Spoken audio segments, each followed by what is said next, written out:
Vinga, més qüestions. Coincidint amb la Setmana Europea de la Robòtica, el Convent de Sant Agustí ha programat 2 jornades d'activitats per acostar-nos a aquesta branca de la tecnologia que, com sabeu, avança a passos de gegant. Si els primers robots es van dissenyar per realitzar tasques difícils o perilloses per l'home, actualment es treballa perquè aquestes màquines tinguin, Gorka, aptituds socials. Com quines?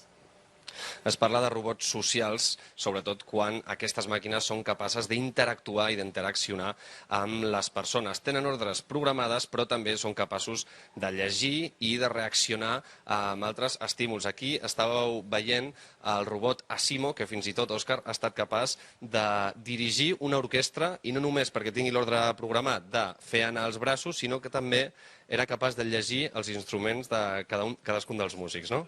I la ubicació dels instruments dins de l'orquestra, clar.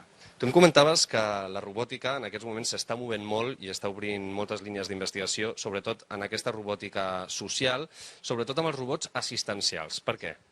Per què? Doncs perquè estem tenint una manca en aquest nivell i els robots assistencials poden cobrir una part de l'ajuda que gent necessita, sobretot, per exemple, en malalties mentals o persones que tenen incapacitats molt grans, doncs exoesquelets que poden ajudar a caminar un paraplègic o robots que amb les seves faccions o la seva cara o la seva interacció interactua amb un nano amb autisme. Aquests robots socials o assistencials ocuparan part de la teva conferència aquesta tarda, però també faràs un repàs per la història de la robòtica i veiem aquesta joguina que podem considerar un robot i que seria una de les més simples, no? Sí, exacte. Aquesta només té una instrucció que se li dona corda i ell fa el que nosaltres li diem, no? Que és caminar. Perfecte. Aquí tindríem un robot amb una sola ordre, però després tenim aquest, que ja és una mica més complicat. O sigui, quan a un robot se li incorporen sensors, es pot relacionar amb el seu entorn. Per tant, aquest que tenim aquí, en forma d'escarbat, ja té sensors, les antenes, si les toquen, ell no xoca amb l'objecte que té davant i és capaç d'evitar-lo. I això que sembla una joguina tindria alguna aplicació pràctica fora de l'entreteniment? Evidentment. Tot robot que incorpora sensors i es relaciona amb el seu entorn.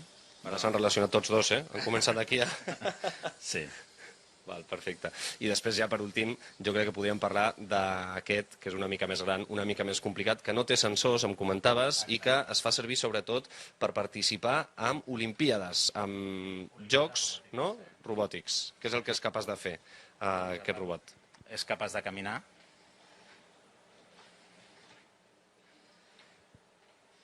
Ell té un oscil·loscopi i es manté dret, pot caminar endavant, endarrere, de costat, pot pujar escales, pot fer l'esforç de tirar-se i aixecar-se. No li passa res, o sigui que no té cap problema. Llavors... I ara està saludant el públic. Ho fem volar una mica, també.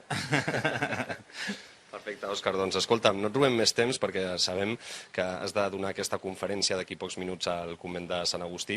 Animem a tots els nostres espectadors que visquin a prop, que vinguin per celebrar i commemorar aquesta Setmana Europea de la Robòtica i ja sabeu, sobretot, aquesta xerrada, aquesta conferència anirà relacionada amb els robots assistencials, els robots socials, però també ensenyarà els diferents avenços i els diferents progressos que s'han fet en la matèria en els darrers anys. Molt bé, tot plegat al Convent de Sant Agustí. Gràcies, Gorka. A les 6:50.